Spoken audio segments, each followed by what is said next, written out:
Hi, this is Kevin Annett with the International Tribunal into Crimes of Church and State. You're watching Namalan TV. 50,000 angels in heaven are on the wing, and they praise your name and heap their shame on the evil of authority. Their little lives were taken by church, state, king and queen, the ones that dug the darkest hole. I was saying it's always good to be back in Ireland because people know how to laugh here. We call it having the crack, Kevin. Unlike Canada. No. Dave was just commenting on how if we do our job right, we'll end up in H Block with electrodes on our nipples. But it'll be worth it. It's worth it for the cause, right, boys? Yeah. Oh yeah, a bit of a trud. It's the least we can do for you, Kevin. Thank you. I appreciate it. Yeah, he's only in care a couple of days and he nearly got us all arrested already.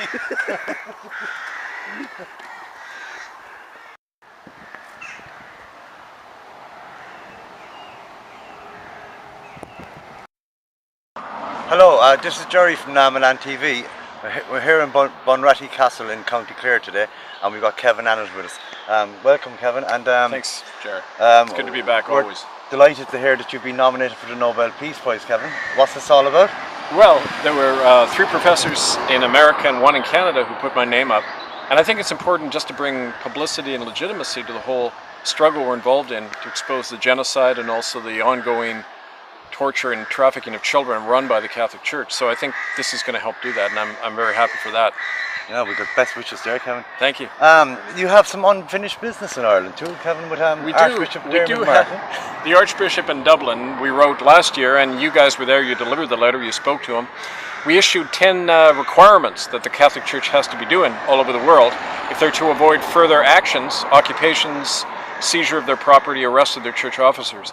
And Dermot Martin, the Archbishop, was willing to talk about some of those, but not all of them, including the ones requiring that the Catholic Church surrender their property and wealth, give up their special tax exemptions and privileges, and defrock child-raping priests. Those are the things he's not willing to agree to, but we're going to go back in September and make sure that the Church comes to their senses. So he's got 3 months then to He's got 3 months, and early in September we'll be back to meet with him one way or the other to enforce these requirements. Very good. Thanks very much, Kevin. Thank you.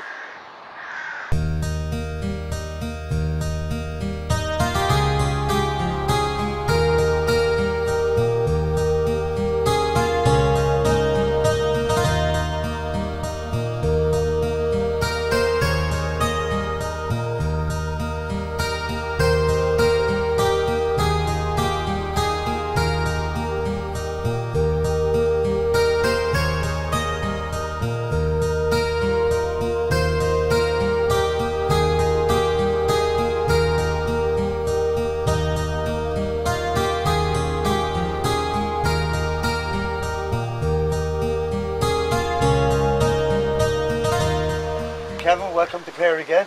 Good to be here again, Jerry. Yeah, at the end of your European tour? It is.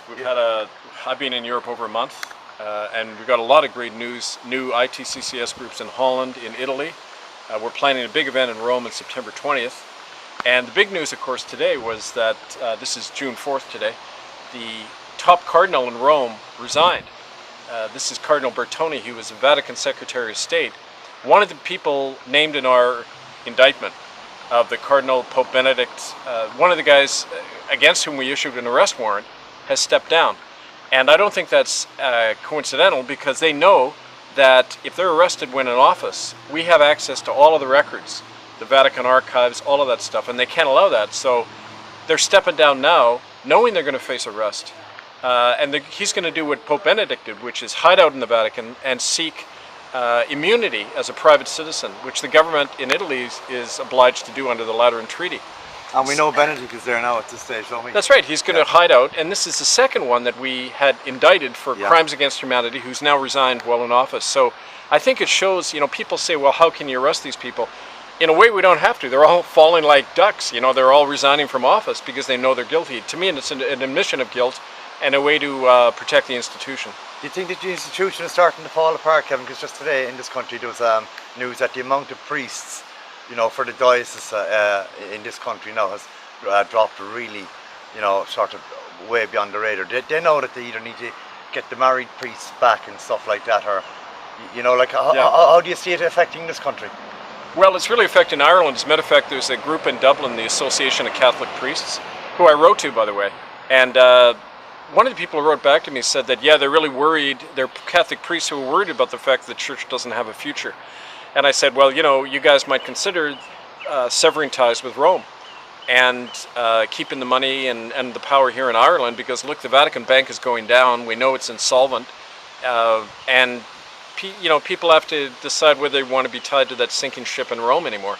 So I think it's a sign that people are going to have to take action in their own countries. Also because they know that there's bishops already going to jail for this stuff, for protecting child rapists. Already a bishop in America, William Lynn, is in prison for that. They know the hierarchy could go to jail for this stuff, so they're not. It's having a real effect. And you've had a little bit of correspondence with our Taoiseach and the Kenny, Kevin. Well, yeah. After Enda Kenny here in Ireland made the comment that he was going to bring in a law requiring that Catholic priests report child abuse, even if it's told to them in the confessional. I wrote to his office and I said, I'd like to talk to you more about that and do an interview about that. And on 2 occasions, his press office and his private secretary said he is unwilling to do an interview on that subject. There you go. So whether they're going to throw it under the rug, whether they're going to kind of ignore that it was just for public consumption and they're not serious about it, who knows. But he certainly doesn't seem to want to talk about the issue anymore. Yeah, and there was little rumours about whistleblowers starting to raise their heads in this country. Some priests and nuns. Have you heard about that? Yeah. There's people are like this one fellow I spoke to with the Association of Catholic Priests here in Ireland. He said there's a lot of dissatisfaction. They don't know what to do though, because the Cardinal Sean Brady himself told people here that they'd go to purgatory if they reported a child rapist, if you can believe it. Now, I would have thought you'd go to hell for not reporting. Yeah, but in this case, you've got to protect the child rapist or you're damned.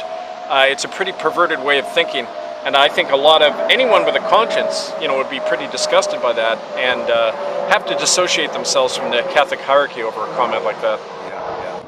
Well, Kevin, thanks very much. Thank you, and I should tell people I'll be coming back here in September on my way to Rome.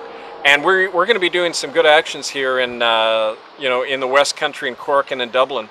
So contact us at itccs.org and through Jerry and Dave and John Deegan and the good lads here in ITCCS Ireland. Cheers, Kev. Thank you. 50,000 angels in heaven are on the wing, and they praise your name and heap their shame on the evil of authority.